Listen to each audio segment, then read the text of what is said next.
these are my notes.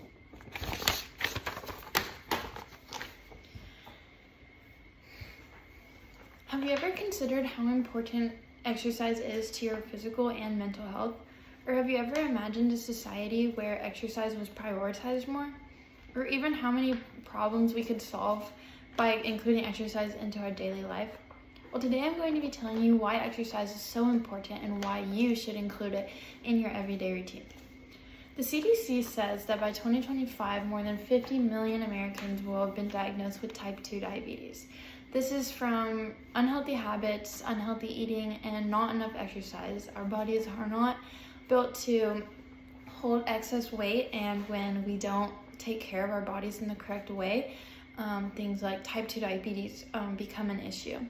So as an athlete, I've grown up in a really competitive household. I have always kind of been in an environment where working out was very prioritized and also like eating healthy. So kind of just growing up that way, I've learned a lot about exercise and exercise science, and I'm just very knowledgeable about the effective ways that you can exercise and just kind of how to make that the most efficient way of going about working out.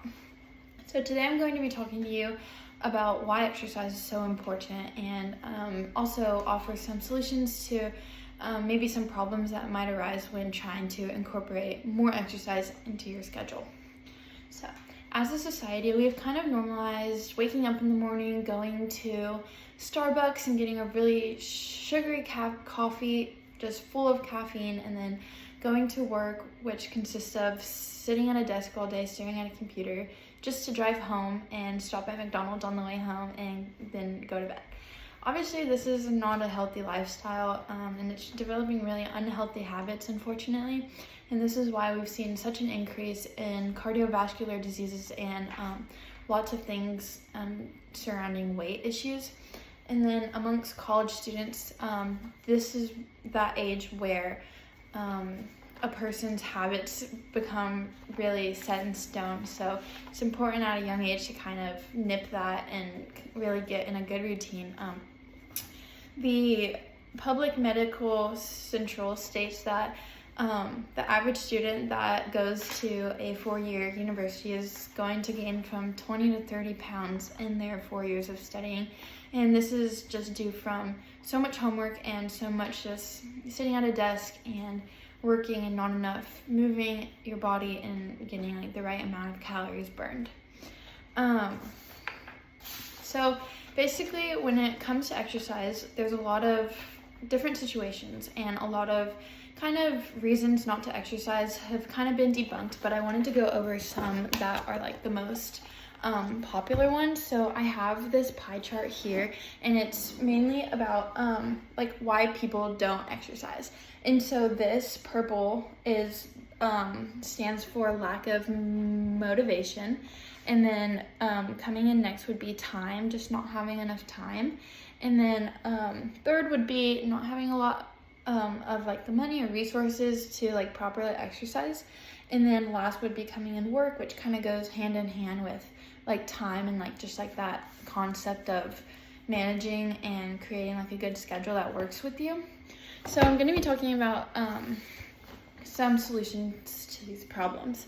So one solution to the motivation factor would be setting realistic goals with yourself, and also having an incentive that kind of motivates you to continue to reach for these goals. So for example, this November and December, I was training for a Premier League soccer team out of North Carolina, and I only had 2 months to get into the best shape I could and also perfect some soccer skills and just some like technical concepts that I wanted to be able to showcase.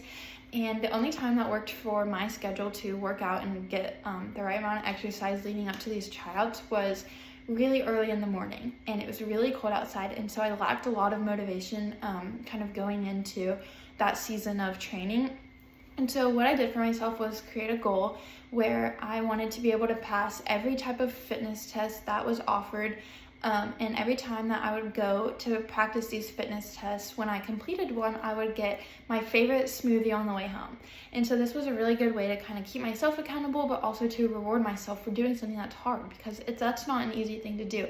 and it kind of just keeps a positive momentum going.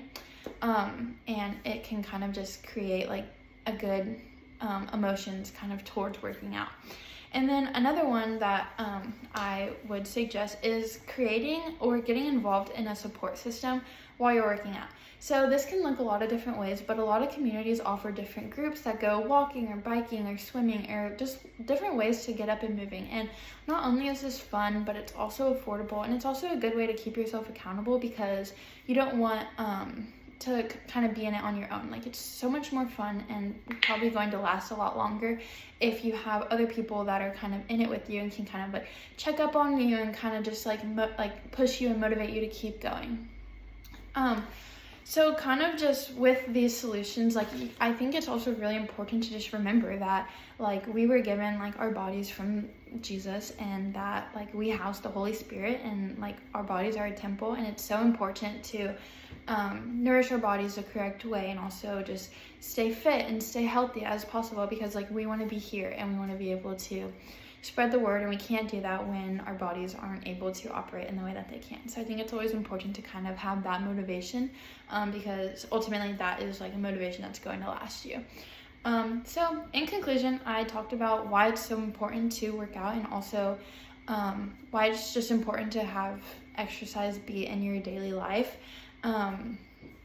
We also addressed a lot of the problems that come with exercising. So if we continue down this path of Americans just continuing not to incorporate exercise, we're going to continue to see rises in like cardiovascular diseases, type 2 diabetes, weight gain, and just organ failure, just all the bad things. So we really want to make sure that kind of in our next months, in our next steps, that we're really incorporating getting up and moving your body.